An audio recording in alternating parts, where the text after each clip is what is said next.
Hello student, second year diploma electronics के subject micro processor EL 207 के 6th unit instruction execution and timings के 3rd part में आपका स्वागत है। इस वीडियो में हम BTER सिलेबस के नेक्स्ट 3 टॉपिक्स 6.6 बस आइडल साइकिल, 6.7 DMA साइकिल और 6.8 machine cycle with weight states cover करेंगे। बस आइडल साइकिल। आइडल का मतलब होता है खाली। माइक्रो प्रोसेसर जब कुछ निर्देश निष्पादित करता है तब कई बार ऐसी स्थिति बनती है कि ना तो माइक्रो प्रोसेसर रीड ऑपरेशन कर रहा होता है ना ही राइट। कुछ निर्देश ही इस प्रकार के होते हैं, उन्हें निष्पादित करने में अतिरिक्त समय की आवश्यकता होती है। तो उस समय माइक्रो प्रोसेसर निर्देश चक्र में बस आइडल चक्र का उपयोग करता है। इस चक्र में बसेस खाली होती हैं। यह समय माइक्रो प्रोसेसर को अपने आंतरिक कार्यों के लिए चाहिए होता है। यहाँ हम इसके 2 उदाहरण देखेंगे। पहला है DAD निर्देश का निष्पादन। DAD यानी डबल एडिशन। डबल इसलिए बोलते हैं क्योंकि 16 बिट के एडिशन के लिए काम में आता है। यह निर्देश HL रजिस्टर पेयर में सेव 16 बिट के नंबर को किसी भी दिए गए रजिस्टर पेयर के 16 बिट नंबर से जोड़ता है और उस जोड़ को HL रजिस्टर पेयर में ही सेव कर देता है। एग्जाम्पल, अगर हम DAD D करेंगे तो HL के 16 बिट नंबर को DE के 16 बिट नंबर से ऐड कर दिया जाता है और रिजल्ट को HL में ही सेव कर दिया जाता है। इस निर्देश चक्र में कुल 10 T स्टेट्स काम में आती हैं। किसी भी निर्देश चक्र का पहला मशीन चक्र हमेशा ऑपकोड फैच चक्र होता है, यानी 4 T स्टेट्स पहले मशीन चक्र में उपयोग आ जाती हैं, जिसमें DAD D के ऑपकोड को मेमोरी से माइक्रो प्रोसेसर में लाया जाता है। उसके बाद की 6 T स्टेट्स 16 बिट के एडिशन में काम आती है। 3 T स्टेट्स पहले 8 बिट को जोड़ती हैं और फिर नेक्स्ट 3 T स्टेट्स में दूसरे 8 बिट का जोड़ होता है। 8085 का ALU 8 बिट का है, इसीलिए 16 बिट के एडिशन के लिए 2 मशीन चक्रों की आवश्यकता होती है। एक बार में केवल 8 बिट का ही जोड़ हो सकता है, लेकिन इन दोनों मशीन चक्रों में किसी भी प्रकार रीड या राइट या मेमोरी या इनपुट आउटपुट ऑपरेशन नहीं होता, इसीलिए ये बस आइडल साइकिल्स कहलाती हैं। इन बस आइडल साइकिल्स में बसेस आइडल होती हैं, यानी खाली, क्योंकि एडिशन का काम माइक्रो प्रोसेसर के इंटरनल रजिस्टर्स के बीच में हो रहा होता है।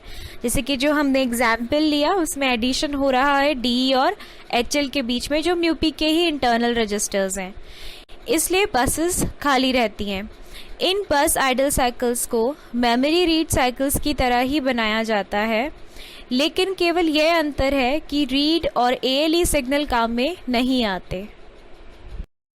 इस चित्र में DAD का निर्देश चक्र दिखाई दे रहा है। पहला मशीन चक्र है ऑपकोड फैच। इसमें 4 T स्टेट्स काम में आती हैं। यह मेमोरी से DAD का ऑपकोड लाने का प्रोसेस बताती है। T1 के लिए ALE हाई रहता है ताकि AD0 से AD7 को एड्रेस बस की तरह काम में लिया जा सके। A8 से A15 यानी उच्च क्रम की एड्रेस बस में DAD निर्देश के मेमोरी एड्रेस के उच्च क्रम के बिट्स जाते हैं। T1 से T3 T स्टेट तक।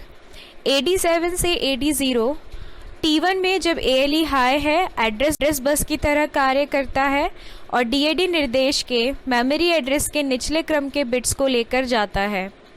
T2 में जैसे ही ALE सिग्नल लो होता है यह बस डेटा बस की तरह काम आती है और एड्रेस बस पर भेजे गए मेमोरी एड्रेस से DAD निर्देश का ऑप कोड लेकर माइक्रो प्रोसेसर के इंस्ट्रक्शन रजिस्टर में भेजती है।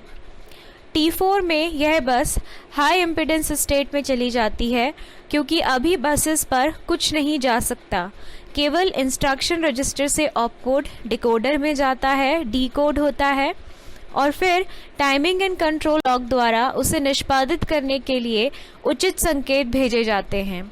ऑपकोड फैच मशीन चक्र है, इसीलिए IOM बार 0 मेमोरी ऑपरेशन के लिए और S1 S0 1 होते हैं। T2 से T3 के दौरान ऑपकोड मेमोरी से रीड करके डेटा बस पर रखने के लिए रीड कंट्रोल सिग्नल लो रहता है। अब ऑपकोड फेच करके डिकोड करने के बाद माइक्रो प्रोसेसर दोनों 16 बिट रजिस्टर को ऐड करने लगता है। क्योंकि उसे एडिशन के लिए टाइम चाहिए, इसलिए यहाँ पर 2 मशीन साइकिल बस आइडल साइकिल का उपयोग किया जाता है। एक बिट का एडिशन T1 से T3 में होता है और दूसरे 8 बिट का एडिशन T4 से T6 में। इनमें ALE भी डिसेबल रहता है और रीड सिग्नल भी। बस आइडल साइकिल में ना तो IOM बार और ना ही रीड राइट ऑपरेशन है, इसीलिए स्टेटस सिग्नल्स IOM बार S1 और S0 0 रहते हैं। उच्च क्रम की बसेस भी खाली होती हैं और निचले क्रम की भी। बस आइडल साइकिल का दूसरा उदाहरण हम ले सकते हैं ट्रैप और RST इंटरप्ट के लिए आंतरिक ऑपकोड जनरेशन के दौरान माइक्रो प्रोसेसर द्वारा बस आइडल साइकिल निष्पादित की जाती है। इस प्रक्रिया में ट्रैप इंटरप्ट के आने पर माइक्रो प्रोसेसर उसके जवाब में एक बस आइडल मशीन चक्र का उपयोग करता है। इस समय बसेस खाली रहती हैं, लेकिन माइक्रो प्रोसेसर अपनी प्रोसेसिंग करता रहता है। इस मशीन चक्र के दौरान वह ट्रैप इंटरप्ट के लिए एक रीस्टार्ट निर्देश RST 4.5 को शुरू करता है और प्रोग्राम काउंटर की वर्तमान वैल्यू को स्टैक पर सेव करके उसमें ट्रैप या RST 4.5 की लोकेशन 0024 लोड करता है। DMA cycle. DMA का मतलब होता है डायरेक्ट मेमोरी एक्सेस, सीधे मेमोरी तक पहुंचना। कुछ एप्लीकेशंस में बाहरी डिवाइसेस यानी पेरिफेरल्स या इनपुट आउटपुट डिवाइसेस को माइक्रो प्रोसेसर की प्रोसेसिंग की आवश्यकता नहीं होती। वे केवल मेमोरी से डेटा पढ़ना या मेमोरी में डेटा लिखना चाहते हैं, तो माइक्रो प्रोसेसर को बीच में से हटाकर सीधा मेमोरी से डेटा का आदान प्रदान डायरेक्ट मेमोरी एक्सेस कहलाता है। इस प्रक्रिया को करने के लिए माइक्रो प्रोसेसर की 2 पिन यूज़ की जाती हैं, होल्ड और होल्ड एक्नॉलेज, HOLD और HLDA। पेरिफेरल्स DMA के लिए माइक्रो प्रोसेसर की होल्ड पिन पर हाई सिग्नल द्वारा रिक्वेस्ट भेजते हैं और माइक्रो प्रोसेसर उस रिक्वेस्ट को स्वीकार करने की सूचना पेरिफेरल्स को HLDA होल्ड एक्नॉलेज सिग्नल द्वारा भेजता है। यहाँ DMA साइकिल के टाइमिंग डायग्राम में हम देख सकते हैं माइक्रो प्रोसेसर जिस क्लॉक साइकिल में होल्ड सिग्नल को रिसीव करता है उसकी नेक्स्ट क्लॉक साइकिल में HLDA सिग्नल भेज देता है। मेमोरी के पास खुद की बसेस नहीं होती, तो जब पेरिफेरल माइक्रो प्रोसेसर को होल्ड रिक्वेस्ट भेजता है तो माइक्रो प्रोसेसर जो भी इंस्ट्रक्शन एग्जीक्यूट कर रहा होता है उसकी वर्तमान साइकिल ख़त्म करके बसेस से अपना कंट्रोल हटा लेता है और उन बसेस को DMA के लिए फ्री कर देता है। अब पेरिफेरल और मेमोरी इन एड्रेस और डेटा बसेस का उपयोग करके डेटा का आदान प्रदान कर सकते हैं। जब यह डेटा ट्रांसफ़र पूरा हो जाता है तो पेरिफेरल्स होल्ड पिन से रिक्वेस्ट हटा लेती हैं, यानी सिग्नल लो हो जाता है। जैसे ही ये सिग्नल लो होता है पेरिफेरल्स बसेस को छोड़ देते हैं और उनका कंट्रोल फिर से माइक्रो प्रोसेसर के पास चला जाता है। साथ ही माइक्रो प्रोसेसर भी HLDA सिग्नल को हटा लेता है। Machine cycle with weight states. कुछ एप्लीकेशंस में मेमोरी और इनपुट आउटपुट की स्पीड माइक्रो प्रोसेसर से कम होती है, मतलब माइक्रो प्रोसेसर डेटा को जल्दी से रीड या राइट कर लेता है, जबकि मेमोरी और इनपुट आउटपुट के पास डेटा ट्रांसफ़र के लिए रेडी ही नहीं होता। तो इस स्थिति में माइक्रो प्रोसेसर पेरिफेरल्स या इनपुट आउटपुट को डेटा ट्रांसफ़र करने से पहले कंफर्म कर लेता है कि वो डेटा लेने या देने के लिए तैयार हैं या नहीं। इस कार्य के लिए माइक्रो प्रोसेसर की पिन रेडी का उपयोग किया जाता है। पेरिफेरल्स यदि डेटा के आदान प्रदान के लिए तैयार होते हैं तो रेडी पिन पर हाई सिग्नल यानी 1 भेज देते हैं, जिससे माइक्रो प्रोसेसर को पता चल जाता है कि डेटा ट्रांसफ़र किया जा सकता है। अन्यथा यदि रेडी लो होता है तो माइक्रो प्रोसेसर पेरिफेरल का वेट करता है। तो किसी भी निर्देश चक्र में जब पेरिफेरल रेडी नहीं होता और माइक्रो प्रोसेसर को रेडी पिन पर लो सिग्नल मिलता है, तब माइक्रो प्रोसेसर वेट स्टेट में चला जाता है। इसे मशीन चक्र में अतिरिक्त टी स्टेट से दर्शाया जाता है। इन टी स्टेट्स को वेट स्टेट कहते हैं। इस समय माइक्रो प्रोसेसर कोई कार्य नहीं करता, बस प्रतीक्षा करता है। इस समय लास्ट टी स्टेट में बस पर जो भी डेटा था या जो भी कंट्रोल सिग्नल लास्ट स्टेट में एक्टिव थे, सब वही रहते हैं। उनमें किसी भी प्रकार का कोई बदलाव नहीं आता। हम बस ये कहते हैं कि वेट स्टेट अतिरिक्त टी स्टेट्स हैं जो माइक्रो प्रोसेसर की प्रतीक्षा को दर्शाती हैं। यहाँ पर टाइमिंग डायग्राम में मेमोरी या इनपुट आउटपुट रीड के दो मशीन चक्र दर्शाए गए हैं। पहला मशीन चक्र सामान्य अवस्था का है, जिसमें माइक्रो प्रोसेसर और मेमोरी या इनपुट आउटपुट की स्पीड सेम है और केवल 3 टी स्टेट्स में कार्य पूर्ण हो रहा है। दूसरा मशीन चक्र वेट स्टेट को दर्शा रहा है, जिसमें T2 और T3 के बीच में एक wait state T wait insert की गई है। बाकी सभी सिग्नल्स हम पहले भी टाइमिंग डायग्राम्स में पढ़ चुके हैं। तो आप सबसे नीचे दिए गए सिग्नल रेडी को देखिए। पहले मशीन चक्र में यह सिग्नल हाई है यानी 1, तो माइक्रो प्रोसेसर वेट स्टेट में नहीं जाता। लेकिन दूसरे मशीन चक्र में T2 के दौरान रेडी सिग्नल लो हो जाता है यानी 0। जब यह सिग्नल लो हो जाता है तब next T state wait state होती है। तो इसीलिए T2 में रेडी के लो होते ही T2 के बाद एक वेट स्टेट आई है। कितनी वेट स्टेट आएंगी यह इस बात पर निर्भर करता है कि रेडी कितनी देर लो रहता है, क्योंकि यहाँ पर यह T2 के समाप्त होने से पहले ही हाई हो गया है, इसीलिए केवल एक वेट स्टेट ही यूज़ की गई है। यदि रेडी सिग्नल T वेट में भी लो ही रहता है तो नेक्स्ट टी स्टेट भी वेट स्टेट ही रहती है, यानी जितनी टी स्टेट्स के लिए रेडी लो रहेगा उतनी ही वेट स्टेट्स इंसर्ट होती जाएंगी। आप देख सकते हैं कि वेट स्टेट से पहले जो भी सिग्नल्स थे कंट्रोल, एड्रेस या डेटा बस पर, वो सब सेम हैं। क्योंकि माइक्रो प्रोसेसर इस समय कोई प्रोसेसिंग नहीं करता, इसलिए सिग्नल्स में किसी भी प्रकार का कोई बदलाव नहीं आता। अब हम कुछ निर्देशों के टाइमिंग डायग्राम के उदाहरण देखते हैं। पहला है STA। STA निर्देश होता है store accumulator content on the given memory address, यानी एक्यूमुलेटर में जो भी 8 बिट का डेटा सेव्ड है उसे निर्देश में दिए गए मेमोरी एड्रेस पर कॉपी करना। यहाँ एक एग्जाम्पल लिया है हमने STA 526A। 526A वह मेमोरी एड्रेस है जहां एक्यूमुलेटर के 8 बिट के डेटा को सेव करना है। मान लेते हैं कि मेमोरी में यह निर्देश 41FF एड्रेस पर लिखा हुआ है। STA निर्देश 3 बाइट का है, मतलब 1 बाइट STA का ऑप कोड 32 जो 41FF पर लिखा है, दूसरा और तीसरा बाइट मेमोरी का 16 बिट एड्रेस 526A जिसमें 4200 पहले निचले क्रम का एड्रेस बाइट 6 और 4201 पर उच्च क्रम का एड्रेस बाइट 52 लिखा है। इस निर्देश को निष्पादित करने के लिए माइक्रो प्रोसेसर को पहले ये निर्देश मेमोरी से पढ़ना होगा। मतलब सबसे पहले 41FF से STA का ऑप कोड 32 पढ़ने के लिए ऑप कोड फैच मशीन चक्र काम आएगा।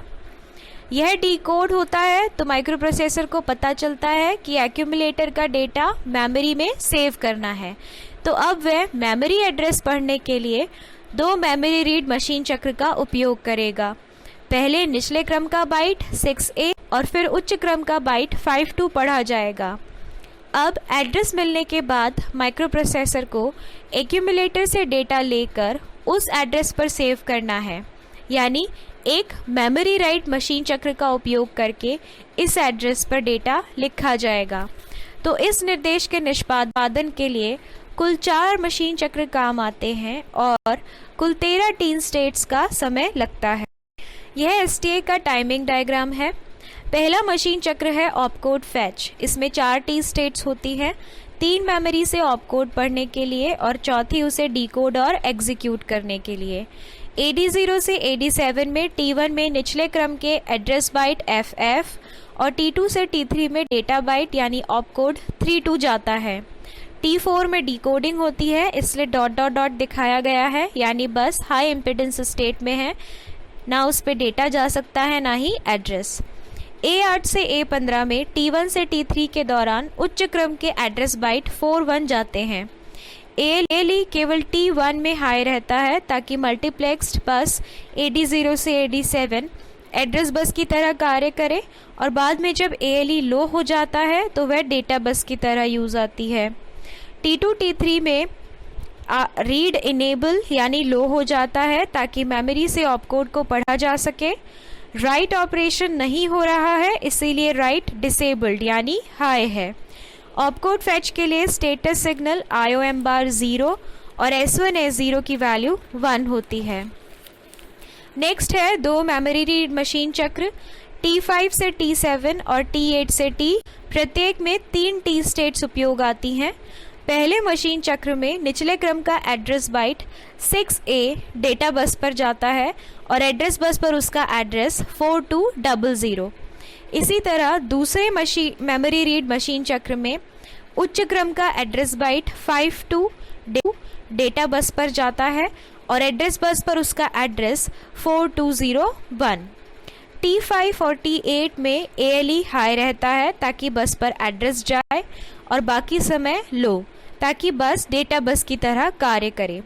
T6 से T7 और T9 से T10 में मेमोरी रीड ऑपरेशन होता है, इसीलिए रीड सिग्नल एक्टिव लो रहता है। राइट डिसेबल्ड या हाई ही रहेगा क्योंकि कोई राइट ऑपरेशन नहीं हो रहा। स्टेटस सिग्नल्स IOM बार 0, S1 1 और S0 0 होते हैं। लास्ट मशीन साइकिल है मेमोरी राइट। एक्यूमुलेटर का डेटा मेमोरी एड्रेस 526A पर लिखा जाता है। इसमें भी 3 T स्टेट्स T11 से T13 यूज आती हैं। T11 में ALE हाई रहता है ताकि A0 से A7 पर निचले क्रम के एड्रेस बाइट 6A जा सके और A8 से A15 पर उच्च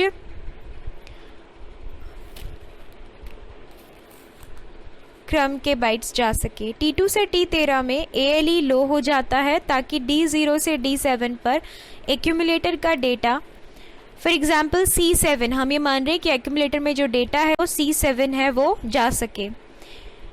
इस समय राइट ऑपरेशन हो रहा है, इसलिए राइट डिसेबल यानी हाई रहता है और राइट एक्टिव यानी लो हो जाता है। T2 से T13 के दौरान स्टेटस सिग्नल्स IOM बार 0 और S1 की वैल्यू 0 और S0 की वैल्यू 1 होती है। टाइमिंग डायग्राम ऑफ इन निर्देश का कार्य होता है इनपुट पोर्ट से 8 बिट का डेटा पढ़कर एक्यूमुलेटर में सेव करना। एग्जाम्पल इन C0 यहाँ इनपुट पोर्ट का एड्रेस है। इस पोर्ट से 8 बिट का डेटा लाकर एक्यूमुलेटर में सेव करना है। मेमोरी का एड्रेस 16 बिट का होता है, लेकिन इनपुट आउटपुट पोर्ट्स का एड्रेस 8 बिट का, इसीलिए ये 8 बिट निचले क्रम की एड्रेस बस A0 से A7 और उच्च क्रम की एड्रेस बस A8 से A15 दोनों में सेम ही कॉपी किए जाते हैं, यानी डुप्लीकेट बनाए जाते हैं। माना कि यह निर्देश मेमोरी में एड्रेस 4125 पर सेव्ड है, तो यह 2 मेमोरी लोकेशन लेगा क्योंकि इन C0 2 बाइट का निर्देश है। एक बाइट इनका ऑपकोड और दूसरा बाइट इनपुट पोर्ट का एड्रेस C0। तो 4125 मेमोरी एड्रेस पर ऑपकोड DB सेव्ड है और 4126 पर इनपुट पोर्ट का एड्रेस C0। इस निर्देश के निष्पादन के लिए पहला मशीन चक्र काम आएगा ऑपकोड फैच, जिसमें मेमोरी एड्रेस 4125 से इनका ऑपकोड DB माइक्रोप्रोसेसर में लाया जाता है और डिकोड किया जाता है। दूसरा मशीन चक्र है मेमोरी रीड, जिसमें input port C0 4126 memory location से पढ़ा जाता है। और तीसरा मशीन चक्र है इनपुट आउटपुट रीड, जिसमें इनपुट पोर्ट से 8 बिट का डेटा रीड करके एक्यूमुलेटर में भेजा जाता है। यानी कुल 3 मशीन चक्र काम आते हैं इस निर्देश चक्र में और कुल 10 टी स्टेट्स का समय लगता है इसके निष्पादन में। यह इन निर्देश का टाइमिंग डायग्राम है। पहला मशीन चक्र है ऑपकोड फैच 4 टी स्टेट्स में। AD0 से AD7 में T1 के दौरान निचले क्रम के एड्रेस बिट्स 25 और ALE हाई होता है। T2 से T3 में डेटा बिट ऑपकोड यानी DB जाता है। इस दौरान A8 से A15 पर उच्च क्रम के एड्रेस बाइट 41 जाते हैं। T2 से T3 में ऑपकोड पढ़ने के लिए रीड सिग्नल लो रहता है और राइट डिसेबल्ड। स्टेटस सिग्नल्स रहते हैं IOM बार 0, S11 और S01। दूसरा मशीन चक्र है मेमोरी रीड। इसमें 3 स्टेट्स T5 से T7 काम आती हैं। T5 में ALE हाई रहता है और AD0 से AD7 पर निचले क्रम के एड्रेस बाइट्स 26 जाते हैं। T6 से T7 में ALE लो हो जाता है और बस पर पोर्ट एड्रेस C0 जाता है। A8 से A15 पर उच्च क्रम के एड्रेस बाइट्स 41 जाते हैं। T6 से T7 के दौरान मेमोरी से पोर्ट एड्रेस पढ़ने के लिए रीड सिग्नल लो होता है और right disabled. Status signal MR के लिए IOM बार 0, S11 और S00 होता है। तीसरा मशीन चक्र है इनपुट आउटपुट रीड। T8, 9 और T10 टी स्टेट्स यूज आती हैं। T8 में ALE हाई रहता है तो AD0 से AD7 में पोर्ट एड्रेस C0 जाता है और T9 से T10 में ALE लो हो जाता है तो उस पर डेटा जाता है। जैसे यदि इनपुट पोर्ट पर कोई भी इनपुट डिवाइस 5E भेज रहा है तो 5E एक्यूमुलेटर में भेज दिया जाएगा। A8 से A15 में भी निचले क्रम के 8 बिट पोर्ट का एड्रेस ही कॉपी कर दिया जाता है, वो है C0। रीड सिग्नल T9 से T10 के दौरान लो रहता है ताकि इनपुट पोर्ट से डेटा रीड किया जा सके। Status signals input output read के लिए होंगे IOM बार इक्वल टू 1 क्योंकि ये एक इनपुट आउटपुट ऑपरेशन है और रीड ऑपरेशन के लिए स्टेटस सिग्नल्स होते हैं S11 और S00। Thank you students.